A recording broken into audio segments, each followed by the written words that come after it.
good evening. As we have completed our, I guess you could say, introduction to the prophets, we're going to make our way back into completing our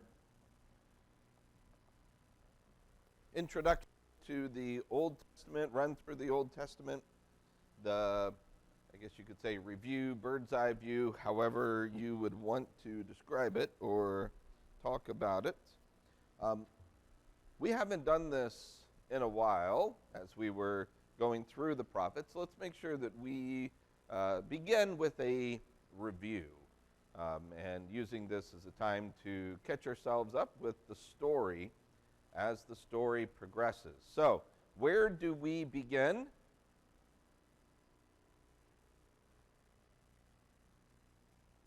Creation, yeah. Everything begins with creation, and creation really marks the beginning of our line. And at that point, as we move through, what happens? Joshua? Ryan, don't worry about it. Just tell us.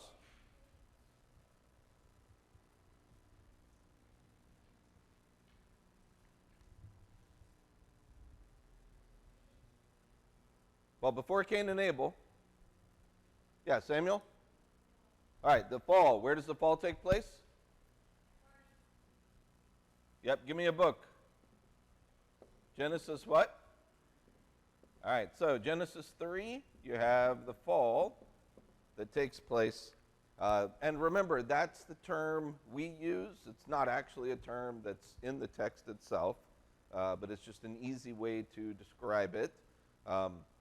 And this is where there were curses that were placed upon the serpent and on the ground. As part of that, life was going to be made more difficult for whom?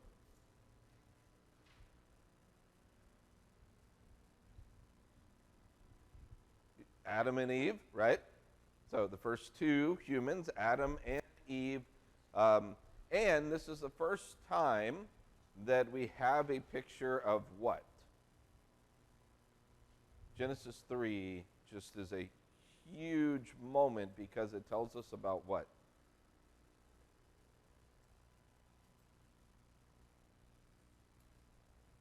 All right, Jesus, the first time that you have a picture of what is to come. Genesis chapter 3 and verse 15. Remember, we used the term the proto-evangelion or proto-evangelion, whichever, heard it both ways. So, the first time that the gospel is hinted at, talked about, and that was in the curse to whom? No, not Adam and Eve. To the serpent. Remember when he said to the serpent, you will bruise his heel, he will crush your head, right? So that whole seed of the seed of woman and the seed of the serpent. This is one of our, what do we call these? The 5 key passages of the Old Testament. And remember, they're called the 5 key passages not because they are the absolute most important passages that you'll find in the Old Testament. They are the 5 passages that take us through the story. And it's in this one that we have the problem that is created. Sin enters into the world, death through sin, and now there is a need for salvation, for restoration of some sort. So we move forward from here, and we have, during this primeval time period, what main events, and by the way, that introduction to the Bible takes place, Genesis chapters what?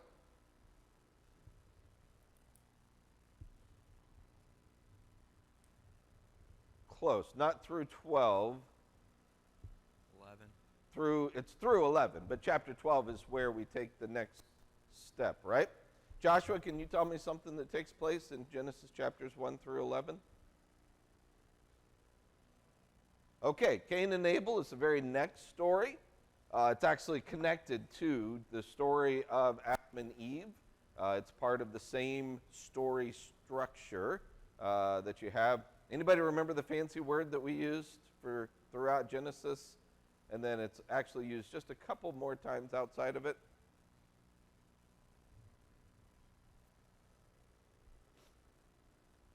Remember we said this was the marker that a new section is beginning? Anybody remember the English counterpart if you don't remember the Hebrew word? Oh, it's a good thing we're reviewing, huh? Yeah, remember when it says, and these are the generations of? Anybody remember what the Hebrew word was? Toledot. Yeah, that's the Hebrew word for it. Yeah, they're called the Toledotes because that's how you would say that phrase in Hebrew. So they're known as it's a Toledot, and that begins this brand new section. So Genesis 3 and 4 are part of the same story. There's not a brand new one until you get to chapter 5. So they're part of the same story, but you have these coming. All right, very good, Joshua. You have Genesis 4, you have Cain and Abel. What else is in chapters 1 through 11? Okay. Starting in chapter 6, you have the flood narrative with Noah. What else? All right, you have the Babel narrative.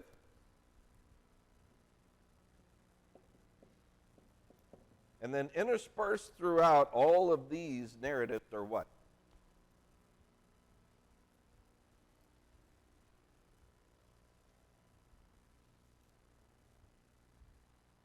Yeah, genealogies. You have all kinds of genealogies that are announcing the spreading of time, but really the focus is to see where family line and family structures are coming from, and which ones are gaining prominence in which ways. So all of this in chapters 1 through 11. Remember, in the story of Babel, what was it that they wanted to do? Okay, very good, Joshua. They wanted to build a tower that would reach into heaven so that they could what? What did they want to make? They wanted to make a name for themselves. All right, now here's another one.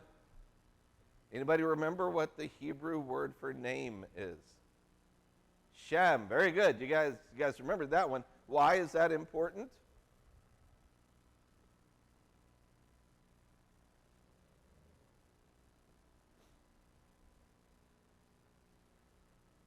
All right, God has already placed a Shem in place, right?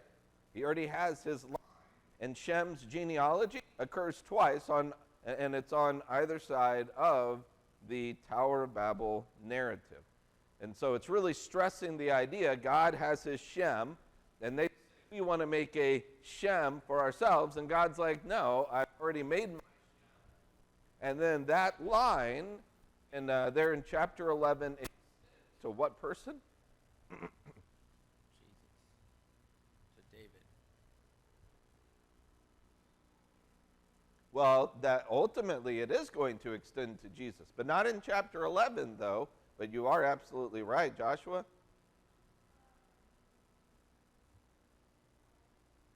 Well, not quite yet in chapter 11. Yeah, this is where we're getting to Abraham. Known as Abram at first and then Abraham. So, Genesis, what chapter is really associated with the beginning of Abraham's story? 12. All right, Genesis 12. What happens in Genesis 12?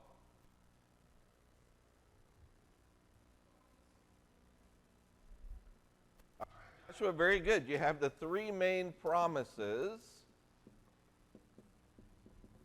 So you have the promises to Abraham. And what are those three that we focused on?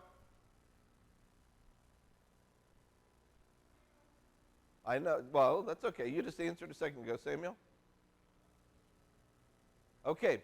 That he would make them into a great nation. The nation would be given a land. And then through that nation, what would come? Seed. Seed. All right. That's exactly right. All right, so Genesis chapter 12, you have the promises to Abraham, and then we follow the story from there. And Joshua just walked out. I was going to have him tell us who the next guy was because he mentioned him earlier. You remember who the next guy is, Joshua? Isaac. Yes, good job. That's exactly right. So you have Abraham. After Abraham, you have Abraham, and then Isaac, and then who? Jacob. And then through here, there's all kinds of important stories that are important for us to remember. There's the time in which Abraham said to God, hey, when are you going to fulfill your promise? Basically, that's what he means. What he actually says is, I'm getting pretty old, and this servant in my house is my heir, which is a way of saying, you were supposed to have given me an actual heir by now. And what did God tell him to do? Took him outside and said, what? Count the stars. If you're able to, finish it. So shall your descendants be. And what does it say? Abraham then what? All right, Abraham believed God, and that was credited to him as righteousness. So that's a really important story in Genesis chapter 15. You have the story of the covenant giving chapter 17. The birth of Isaac followed by the binding of Isaac is how that story is known and how people talk about it. Hakadah, that is the binding. And where does that take place?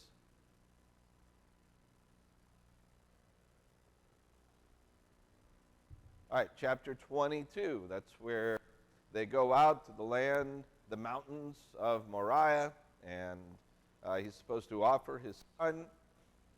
And does he? In his mind, he kind of does, right? Isn't that what the Hebrews author tells us? But on a very literal way, does he? No, he is about to, and then the Lord provides for him. That's one of those stories that even though not a single New Testament writer refers to it, except maybe potentially a Hebrews author says that Isaac served as a type, who does this really connect with? This has Jesus written all over it, right? And we won't take the time to enumerate, but there are all kinds of connections with the Isaac binding narrative and with Jesus. All right, so you have Isaac's story, you have Jacob's story. Jacob, and who's his brother? Esau. Yep. By the way, who was Isaac's main rival brother?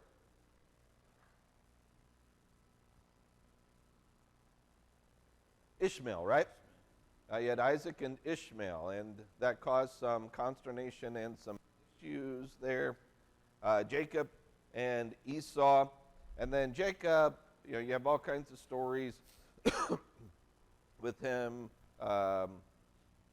basically taking the right of the firstborn and then deceiving his old blind father in order to gain the blessing that the fathers and the patriarchs would hand down.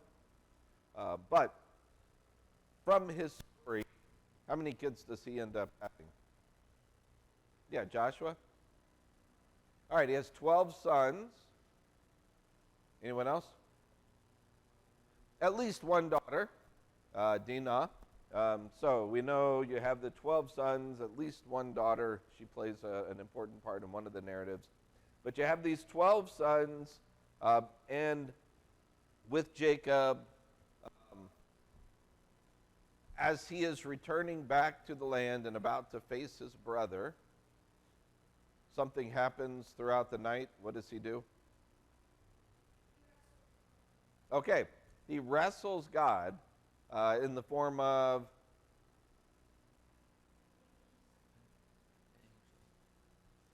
okay, but it was he really wrestled what? An angel. But it said, "You have wrestled with God and man and have prevailed." Therefore, the name Jacob, meaning supplanter, one that grabs in order to try to bring you down so that he can be raised up, is the idea. To what? Israel. Israel.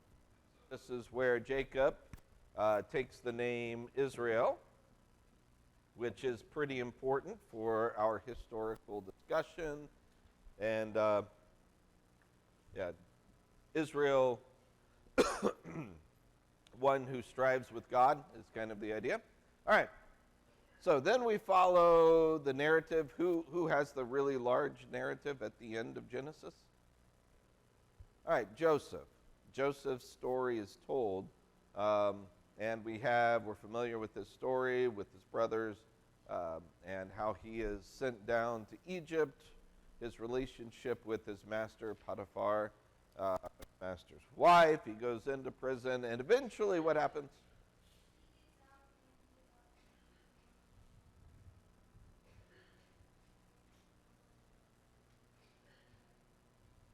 All right, that's exactly right, Joshua. At the end, nobody is more powerful in Egypt than Joseph, except for the Pharaoh himself.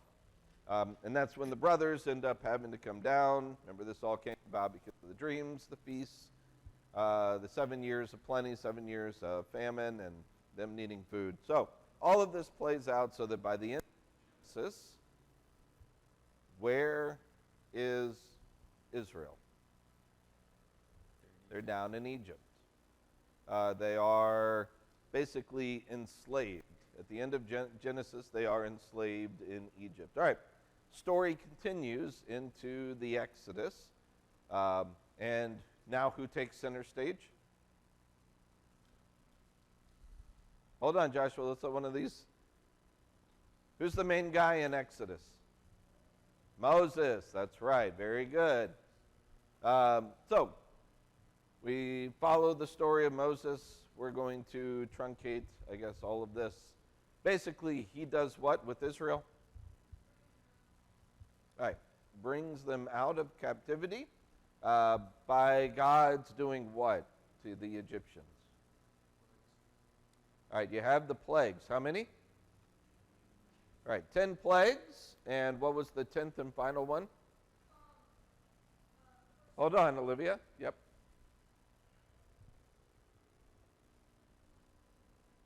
All right, the death of the firstborn in every household throughout the land of Egypt. Did it even affect the Israelites? It would have if they didn't do what? All right. This is the story of the Passover with the Passover lamb, the blood that is put on the doorpost and then across the top. And those houses with that were protected. Remember, the word that is usually translated Passover there is actually something about striking or protecting. And so in those instances, those houses that had the sign of the blood, the angel was not allowed to go into those houses. All right, so you have the Passover, they're led out, and then they are led to what body of water? The Red Sea. How do you get across?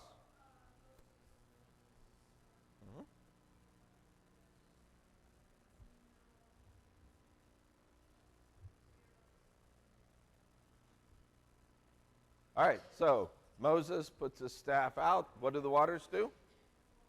The waters separate, and they're able to cross on what? Dry ground. Yep. What happened to the Egyptians when they tried to do the same?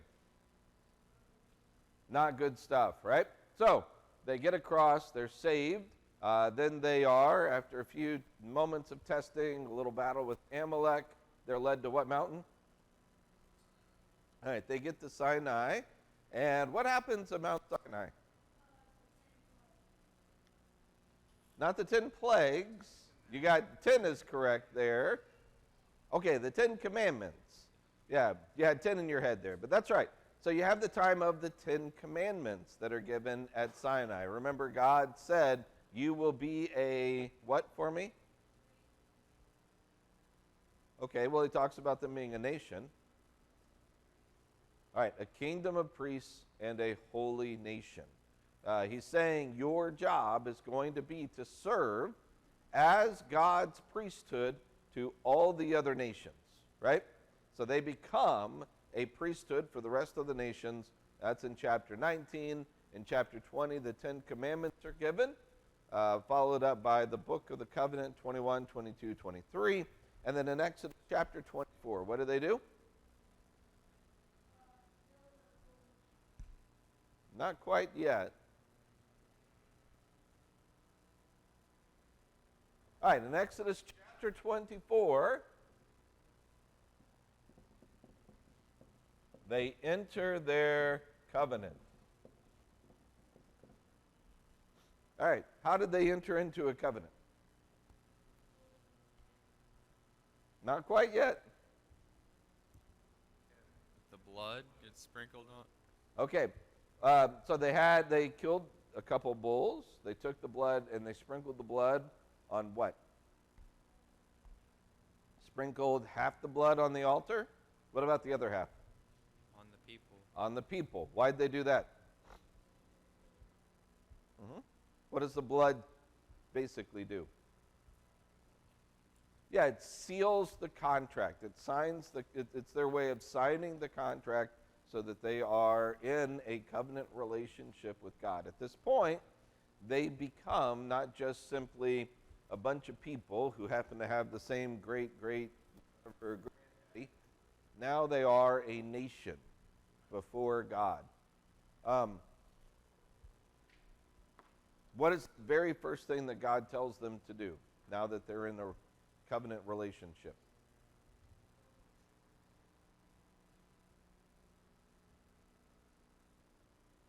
Yeah, the very first thing that he says is, okay, now that we're together, build a tabernacle. Build me a place to move in, and so that he can live with them. And you have all the details of that, chapters 25 through 31. But then Joshua, what happens in chapter 32? What kind?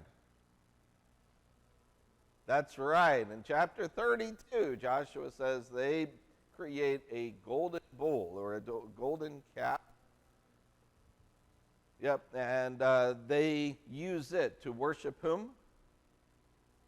Yahweh. They're worshiping Yahweh, but they're worshiping Yahweh in this particular image. God gets pretty angry at that. And you have all of the events from chapters 32 through 34 in which tablets get broken, tablets are remade, covenant is broken, covenant is restored. God says, I'm not going with you, and in the end, God is going to go with them. All kinds of things take place. But then chapter 35 through 40, you now have them doing the very things that he told them to do with the tabernacle, so that you get to the end of chapter 40, and they finish constructing the tabernacle, and what happens? God moves in. What does that look like? All right, it's exactly right, Logan. A cloud comes down and fills the tabernacle. And as Connie says at this point, God moves in. All right, so this gets us then through Exodus. While they are there, you have Leviticus. Leviticus is a book. It's about purity and ritualistic practices. That is how they were supposed to handle worshiping and being a holy people before God. What is the single greatest holy day of the year for them? Did someone say Day of Atonement? All right, yep, that's exactly right.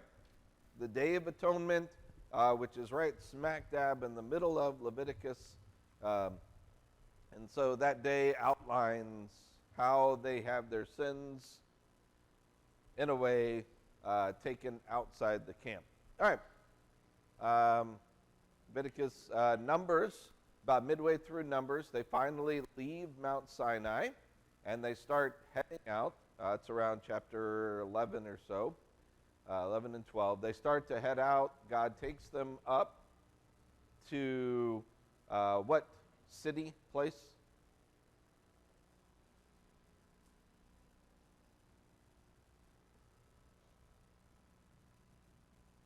Kadesh Barnea. Remember? They took him up to Kadesh Barnea, where God told them to do what?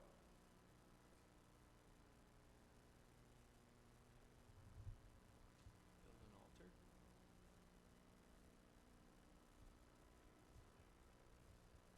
altar. Oh, what was that? Yeah, they told him to choose a man from each of the tribes and send these people to spy the land, to go on up. And how long did they spend in the land? 40 days. They come back, and what's their report? It's a really good place, just like God said it would be. But what's the problem? We can't go there. We can't beat. There are giants there. We felt like grasshoppers. Every city we came to is fortified. There's no way we can do this. Who believed they could? Joshua and Caleb. Joshua and Caleb were two of the 12. You know, you can almost see them looking at the others like, are you crazy? Of course we can do this, because it's not us, it's God. What about the people? They listened to Joshua and Caleb, right? No. So, they decide, or they make the statement, they'd rather do what? All right, go back. It'd be better for us to go back and die in Egypt, or die where? In the wilderness, than it would be for us to go up into this land and be defeated and have our women taken, our children made into slaves. So what did God tell them? If that's what you want, fine. I will let you die in the wilderness. So they wandered for 40 years till that generation had died. And then the very next generation goes into the land. They get to that part of it. The actual 40 years is very relatively uneventful. There's only a few things that take place in the through Numbers, through the rest of Numbers, before it's finished. The 40 years is finished, and then they start to make their way to the land of promise.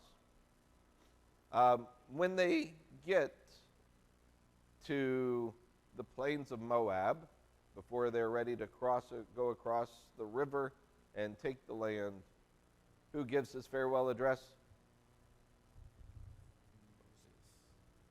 Moses. Deuteronomy is Moses' farewell address. It's a series of addresses for the people. And you find some new laws. Why do you find brand new laws? Didn't God already give his law? Why would there be new ones? I mean, a lot of them are the same, but why would you have some new ones? Because they're about to go into the land. And they have laws that are very specific to what life is like in the land, that it hadn't been time to address those yet. Now's the time. So Deuteronomy provides laws of what to do in the land, such as the speaking of the law from the mountains, something that they needed to do. The laws concerning kings and how that's going to go down, those are in there. Anyway, various laws such as those. All right. So then what happens to Moses? He dies. Yep. Who takes over as their leader? All right, at this point, Joshua takes over as the leader. Yes. And how did things go with Joshua? Fairly well. This was a pretty good generation. They have their setbacks. We know that is the case. What's the first city after God miraculously allows them to cross the river? As was recently talked about. That was Jody, right? Jody Broyles talked about that recently.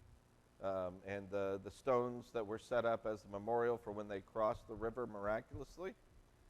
So we've had that in our recent memory, that whole event. And then what city did they take down? All right, Jericho.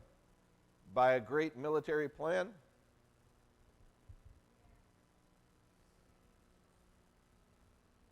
Yeah, it was God's plan, but it's horrible military strategy. Every step of the way, it was about the worst decision that you could possibly make. Why?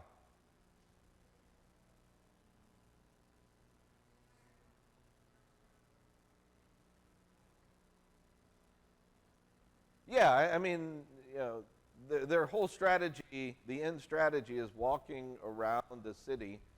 Yeah, but why does God do it this way? to show that it's him, not them. Yeah, they're not going to win this battle with great military strategy. They're going to win this battle because God makes them win this battle. And they need to understand and realize and know that is the case. Now, there are going to be times that they're going to use some good military strategy.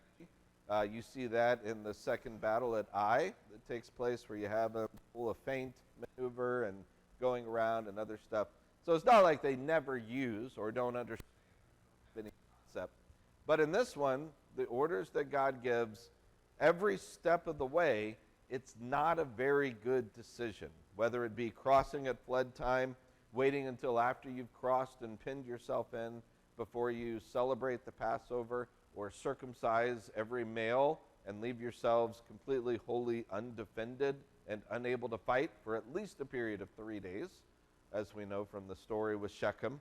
The strategy of just going and walking around the city and shouting, all of that demonstrates this was God. All right.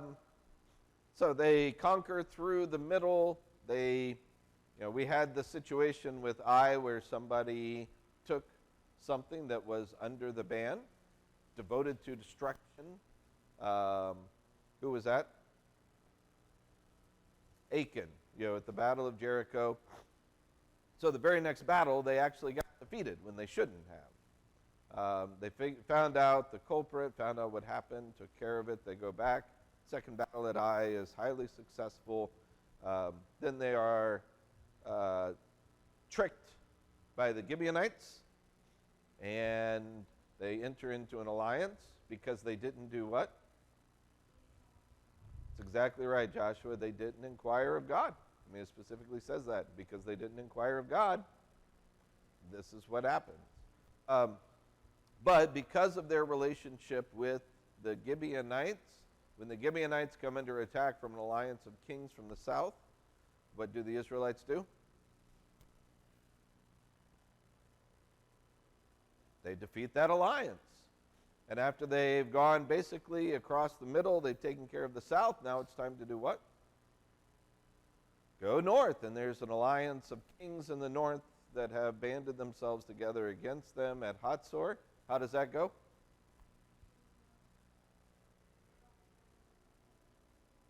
Yeah, for the kings of the north, the cowering of the tunnel was with the kings down south who fled in that battle. But Hatzor is clearly defeated in the north. What did they do to the city? Burned it down, the same way they did with Jericho. So beginning, first one, last one of the conquest, these cities are burned. What about the rest of them? Are you going to see a ton of destruction in all of the cities during this time period? No, because that's not the way that it worked. That's not the way they did it. All right. They take the nation, they take the land that is now going to be known as the land of Israel. But have they fully done the job? They defeated the armies. What do they still need to do? What was that, Connie? Yeah, drive out the inhabitants, drive out the people. And this is when the page turns to what book? Judges. Judges is a remarkable time in Israel's history, a time period of magnificent abundance, prosperity, faith, people pleasing God, right? No, quite the opposite. From the very beginning, A new generation, it says, arose who what? Did not know God. Did not know God. And I don't think that means that a generation came up that was like, wait, Yahweh, I've never heard that before. I think they clearly knew who the God of Abraham, Isaac, and Jacob were. What does that mean?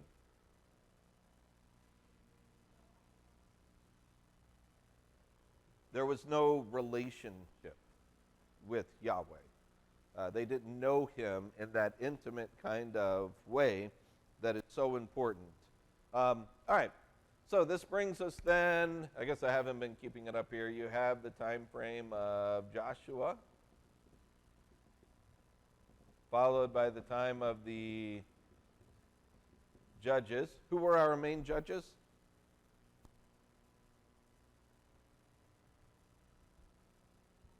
All right, Othniel. And I may mess up spelling. Then Ehud. Then Deborah. Who was it supposed to be? Barak, right? Then Gideon.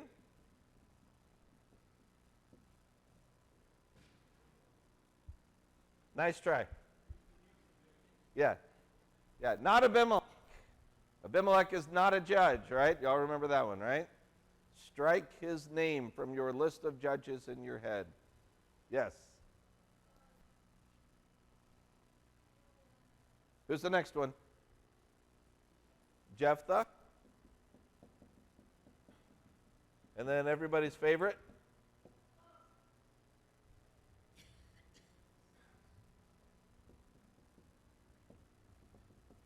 Samson, right? All right, so these are the 6 major judges. As you progress through the story, what do you notice about these people and their narratives? Things get worse. We talked about the judges cycle, where Israel does what? Sins. And then what does God do? Raises up an oppressor. Then the people cry out so that God raises up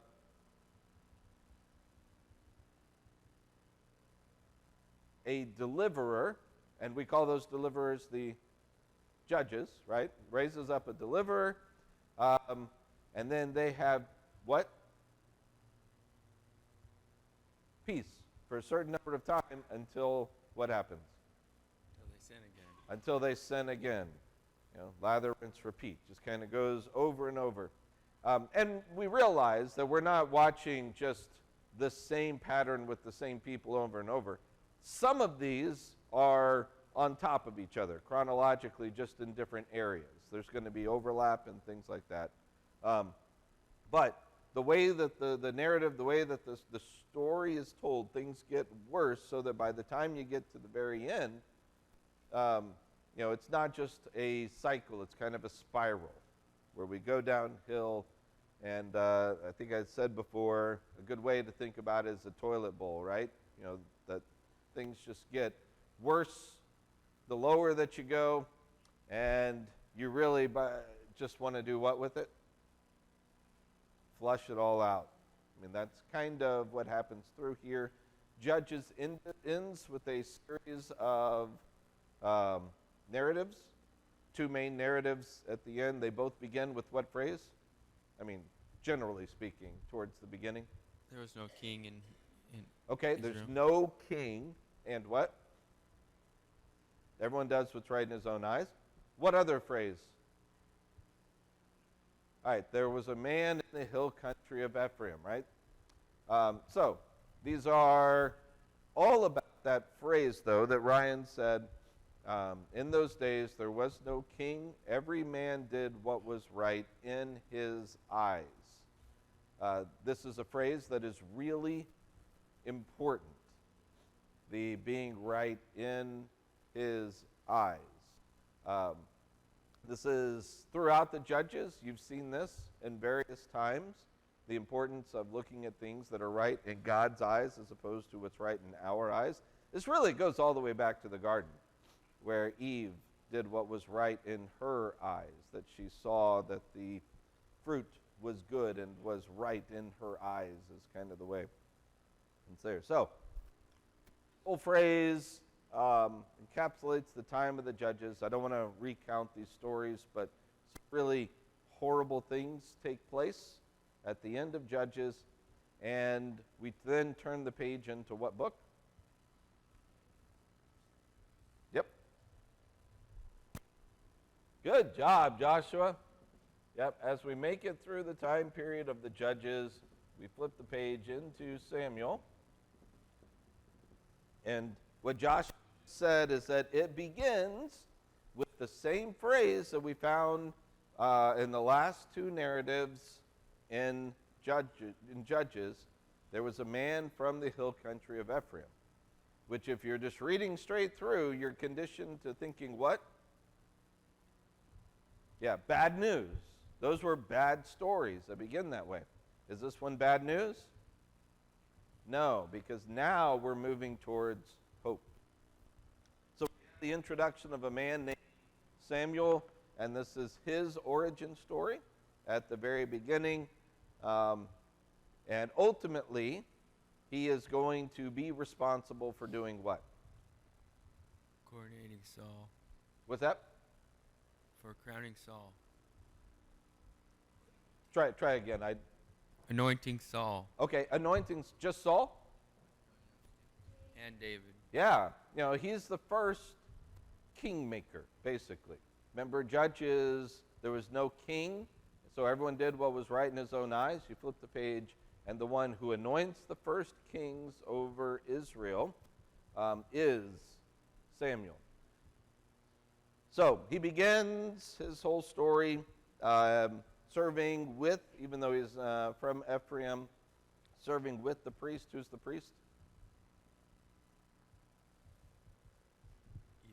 Eli, who was also serving as a judge over the people. And what about him? Things going really well for him? All right, kids are pretty bad, and there's some good indication. I mean, he's not necessarily horrible, but he's also not necessarily stellar. And there's, well, we don't need to get into all the wordplay that's going on in the first few chapters of Samuel regarding his family and sight and being able to see, which is metaphor for Israel, prophecy going out in the land, God speaking to them, but it's renewed and it's reawakened with Samuel, who will serve as a prophet for them. He will also serve in what capacity? As a judge, yes. Or what's the correlation of a judge? We might say a king, right? He serves as a judge or a leader, king type of person. And what else? Priest. A priest. He offers sacrifices as a priest because of his time with Eli and how he slips into that. So he's one of those few individuals that you can look at and you can see him fulfilling the roles of prophet, priest, and king. That they're kind of rare, starting with Adam in the very beginning, and then times that you see people serving as prophet, priest, and king. Samuel does this. He serves as kind of, we would call, final judge, and in a real way. When the Philistines were approaching, he offered a sacrifice, and God was with them, and what happened?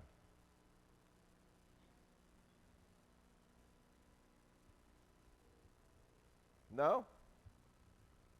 What happened for Israel? They didn't lose. I skipped over the stuff where they lost when they brought out the ark and lost the ark and all of that. I've skipped over that. I'm talking about when they were surrounded and Samuel was their leader. He offered a sacrifice, and what happened? We've already ruled out that they lost, so let's use some process of elimination. They won, yeah. They should have lost this battle, but God was with them, so they win. And thus, Samuel serves as a judge in that real capacity there. But even so, after that, you see him serving as kind of a circuit judge, moving around, various things. And when he gets old, he appoints his sons to take his place. What's the problem?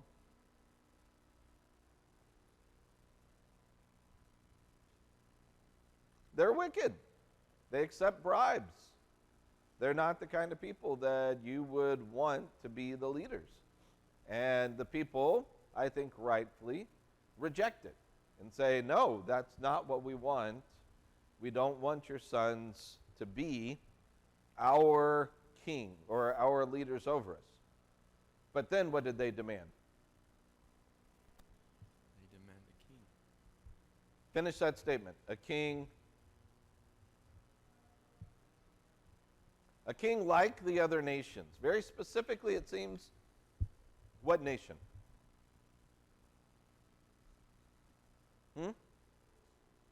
Not the Philistines, although the Philistines are incredibly important because that's who I think God considers to be their great enemy. But what's the kingdom that they want to be like? The Ammonites. Nahash of the Ammonites is the one that they want, someone who can stand up against him and that is kind of like him. They wanted a king of their choosing. So, is it wrong that they asked for a king to be like the other nations? Where do we find that that's something that God didn't have a problem with? Deuteronomy chapter 17. He says, when you get into the land and you say, we want a king like the other nations, this is how you go about doing it. So we have to read between the lines with the stuff that Samuel says to them, not just there in chapter 8, but I think it's chapter 12. I think it's chapter 12, when he gives kind of a farewell-ish type of address and says, here's your problem.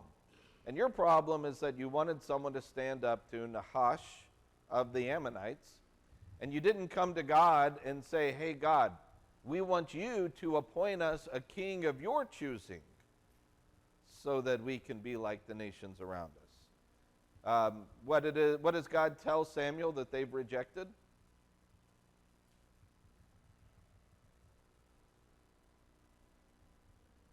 Yeah, he says, they have not rejected you, they have rejected me as their king. So their whole decision, whole thought process, everything was giving lip service to God without actually caring about God's wants and God's desires. And so, what did God give them? Yeah, the king that they wanted. That's exactly right, Joshua. Yep. You want the one, a certain kind of king? I'll give you that. Did he look the part? Yeah, absolutely. Head and shoulders above everybody else. He looked regal. He looked like the kind of guy that you could get behind. Was he, though? Not a great choice. First of all, he rejected it. He didn't want to have a thing to do with it. When God tried to bring him into it, did he do anything he was supposed to do? No. He refused to go and take out the garrison by Gibeah, which he was supposed to have done, I believe. When it came time to actually make him king, where was he? Hiding where? He had gone to the baggage area in order to hide from his destiny. And then even when he was made king, in his really one great narrative with the men of Jabesh Gilead, remember Jabesh Gilead is across the river up north just a little bit. And who came up to them, against them? What nation? Ammon.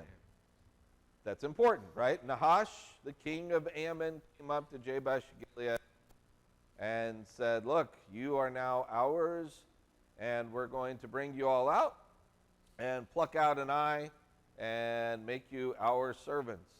And they said, give us a few days. And what did Nahash say? Okay. Yeah. I don't understand how warfare worked back there, but apparently that's fine for them. So they sent out word, and when word came to Gibeah, how did Saul hear about it as their king? What was that, Kelly? He was plowing. Word comes, people are in disorder, people are upset, and their king doesn't even know about it. He has to hear as he's coming in from the field, because he's not doing what? He's not acting the king. He's out, he's still rejecting his destiny, rejecting his kingship, out in a field with a plow. And he comes in, he hears about it, and finally he takes the reins of kingship here. He acts kingly. He saves Jabesh, Gilead, and all the people. And they got the king that they wanted, didn't they? Because their king stood up against whom? The Ammonites. That's what they asked for. That's what they wanted. That's what they got. That's his one great moment that he has in his entire kingship, is standing up against the Ammonites in that way. Now, you move forward in the story, and he has two moments, two narratives of utter failure. What are those?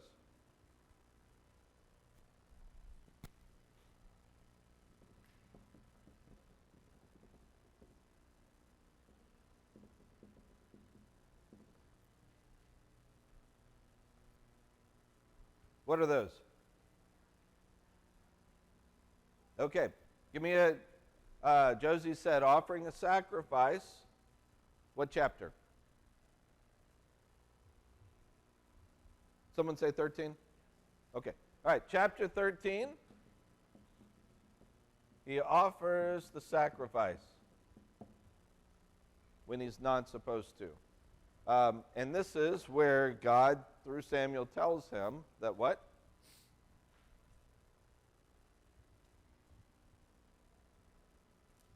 I would have given you a dynasty instead. What was that, Eliza? Okay, all right. Well, save that one for just a minute. We'll see that idea in just a minute. But in this one, he says, I'm taking away your future dynasty that there would have been, and I'm going to give it to someone who what?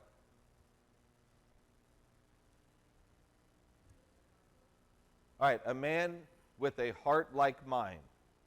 And this is where that phrase, a man after God's own heart, a man whose heart is after mine, or something like that, comes from chapter 13 is where that phrase comes from. So, do they end up winning this battle? Sort of. They don't really lose it, but they also don't really win it. This is against the Philistines here, which I believe is the great enemy against God's people. Because remember Samson's story. Samson was supposed to begin the defeat of the Philistines, and then it was going to be completed later. But he offers a sacrifice, and he makes some more really dumb moves and statements and things that happen so that they have to stop chasing after the ones that they would have defeated, and they have to take care of problems, and they don't have the great success that they would have had. Anyway, chapters 13 and 14. Then what's the next one?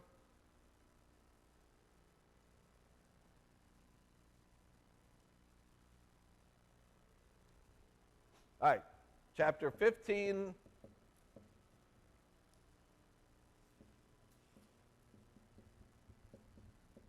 Chapter 15 with the Amalekites. This is the next great disappointment, where he was supposed to have done what? Kill everybody. All right. Devoted everything on the battlefield to destruction. Does he do it?